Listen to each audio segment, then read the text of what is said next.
السلام عليكم ورحمة الله تعالى وبركاته. كنتمنى ان شاء الله تكونوا بخير وعلى خير وانتم كتشاهدوا هذا الفيديو. مرحبا بكم معايا في قناة ديليس ديلام. بالنسبة للوصفة ديال اليوم باذن الله غادي نقدم معكم واحد الحلوة اللي هي غريبة، اللي غادي نديرها معكم بالكاكاو وبالسميده. صراحة هاد غريبة، يعني كتجي هائلة بزاف وكتجي يعني رطبة، يعني كتذوب في الفم وما كتاخذش لينا الوقت بزاف يعني في التوجد ديالها. كنتمنى باش تتبعوا معايا الفيديو ان شاء الله من الاول حتى الاخير ونشوفوا غريبه ديالنا كيفاش غادي تجي خرجه ممتعه. ودابا ان شاء الله غادي ندوز مباشره باش نعطيكم المقادير. هنايا عندي واحد 3 ديال البيضات، عندي كأس ديال السكر سنيده، كأس ديال الزيت النباتيه، عندي واحد 2 ديال المعالق كبار ديال الكاكاو، 3 ديال المعالق كبار ديال النشا اي المايزينا، عندي 100 غرام ديال الكوك، واحد ساشي ديال الفاني، وعندي خماره من فئه 11 غرام، وهنايا عندي السميده الرقيقه.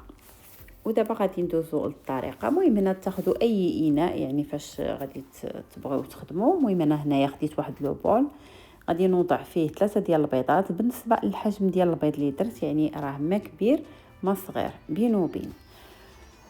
مهم درت 3 ديال البيضات، غادي نضيف عليهم كأس ديال السكر سنيده. بالنسبه للعبار يعني ديال سنيده والزيت، هاد الكيسان يعني راه غير واحد شي شويه كبار على الكيسان ديال العنبه. المهم هنا منين وضعت البيض ضفت عليه كاس ديال سنيده، ضفت هذاك الساشي ديال الفاني، وما غاديش ننساو نضيف واحد القبيصه ديال الملحه لحقاش حتى هي كتعدل لينا المذاق. صافي. ومن بعد هنا غادي ناخذ هكا واحد الطراب اليدوي وغادي نخدم هذاك الخليط ديالي مزيان حتى نحسو بهذيك السنيده، يعني ما بقاتش لينا خشينه، دابت واحد شويه كما كتشوفوا معايا في الصوره، حتى غادي نحصلوا على واحد الخليط بهذا الشكل كما كتشوفوا معايا.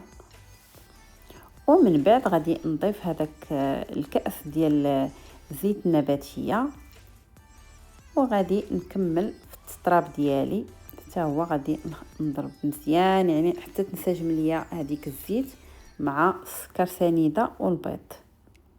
بالنسبه لهاد العمليه الا بغيتو ديروها في الخلاط الكهربائي يعني تخلطوا كل شيء، زعما غير السوائل ابار السميده والمايزينا وداكشي ضروري خصنا نضربوهم بيدينا، تقدروا ديروهم في الخلاط.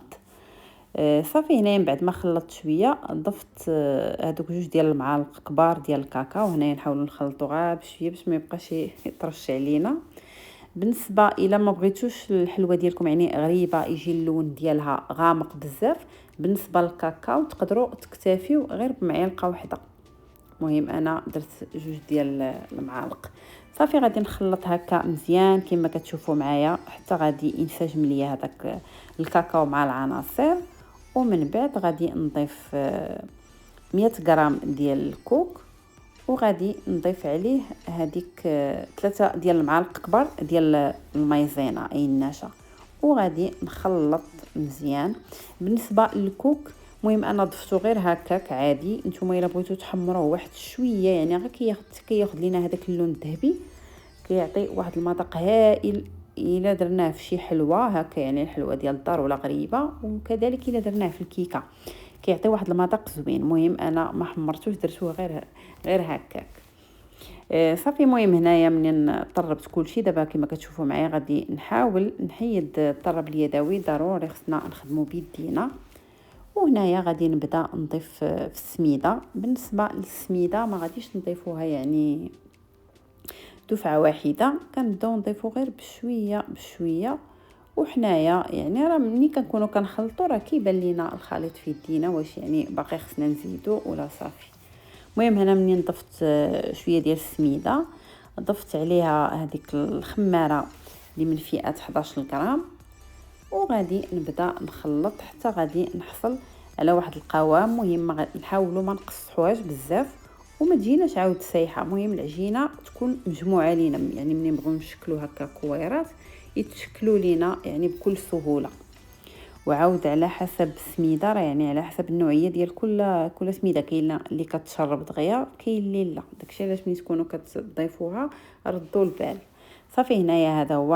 هكا حصلت يعني على هذه على العجينه ديالي. مهم ما قاصحاش وما سايحاش. ودابا المهم خليتها ارتاحت غير واحد 5 ديال الدقائق بحال هكاك. ودابا جبت اللاطه ديال الفرن اللي درت ليها بابي كويسون، وخديت السكر كلاصي فاش غادي نفند غريبه ديالي. صافي هنا كنبداو نشكلوا كويرات. بالنسبه للحجم ديال الغريبه راه غتشوفوا نتوما الا بغيتوها تجيكم صغيره ولا الا بغيتوا الحجم ديالها يجيكم كبير.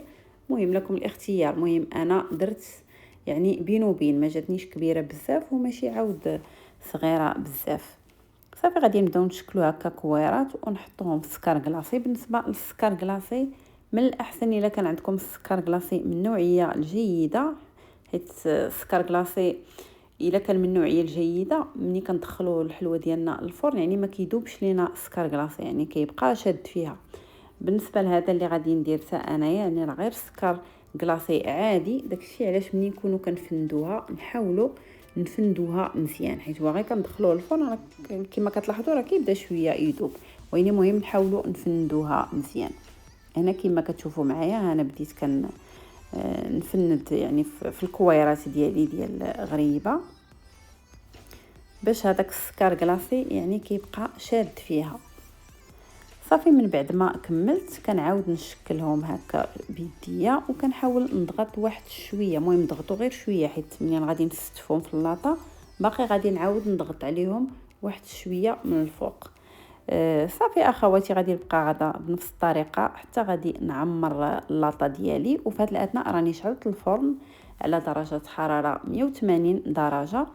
وبالنسبه منين غنبغيو ندخلوا الحلوه ديالنا الفرن ضروري نشعلوا العافيه من الفوق حتى كتشقق لينا، عاد كنهبطوها باش كتكمل لينا طياب من التحت. وبالنسبه لهاد غريبه يعني راه ما كتاخذش لينا الوقت بزاف يعني في الفرن باش كطيب. صافي كما كتشوفوا معايا هنايا بديت كنضغط غير هكايا شويه من الفوق. ودابا غادي ندخلها للفرن باش طيب. صافي وبقيت غدا بنفس الطريقه حتى غادي نكمل كاع الكميه ديال العجين اللي عندي. وهنايا كما كتشوفوا معايا هي غريبه ديالي في الفرن. هنايا راه من بعد ما هبطتها يعني غير كتشد راسها واحد شويه صافي كنخرجوها، حيت الا خليناها تطابت اكثر من القياس ملي كنخرجوها راه كتقصح لينا يعني كتولي قاصحه بزاف. يعني الشكل ديالها كيجي جميل وانتم كما كتشوفوا معايا راه كتجي مشقه من الفوق. وهنايا كما كتشوفوا معايا اخواتي هذا هو الشكل النهائي ديال الغريبه ديالنا اللي قدمت معكم بالسميده والكاكاو. كتجي بحال هكا صراحه كتجي هشيشه وكتجي رطبه بزاف وكتذوب في الفم. غير هو نحاولوا منين تكون في الفرن ما نفوتوش فيها يعني الطياب، حيت الا فوتنا فيها الطياب بزاف ملي كنخرجوها من الفرن راه غادي تقصح معكم. كنتمنى الوصفه ديال اليوم تعجبكم. ولا عجبكم لا فيديو ما تنسونيش من التشجيعات ديالكم ومن التعليق الزوينه بحالكم، هذا فضلا وليس امرا. وكنبغي نشكر الناس اللي ضافوا القناه ديالي، شكرا بزاف بزاف. وبالمناسبه غادي نبغي نستغل الفرصه باش نقول لكم عواشركم مباركه تدخل عليكم ان شاء الله بالصحه وبالسلامه والهنا وبطول العمر واللي كتمناو. وبما اننا في الايام العشر الاولى من شهر ديال الحجه تقبل الله منا ومنكم الصيام.